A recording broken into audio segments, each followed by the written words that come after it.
Hi everyone, it's Irma here. In this video, I'll show you how to create a header that sits on top of your content, aka a transparent header. The first step is to create a new header in the header editor or open a header you want to make transparent, which is what I'm going to do.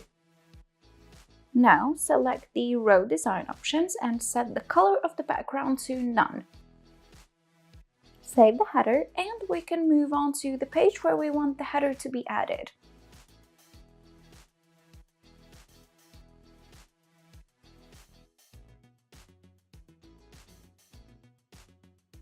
When the page is opened, go to the page settings and choose a layout that has a header, like this one here. Now just choose the header we've just created. At this point, we have the header added on top of the content, and as it's white, we can't really see it.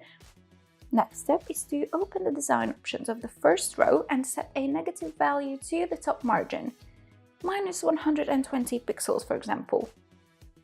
And that put our content over the header.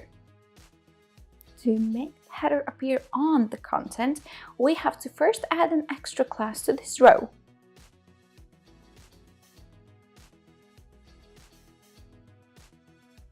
When that's done, add custom CSS to the whole page to control the z-index.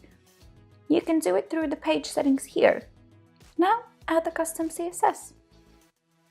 You can copy it from our Help Center article and just replace the extra class name if needed. And the header has appeared. And that is it. Thank you all for watching and enjoy.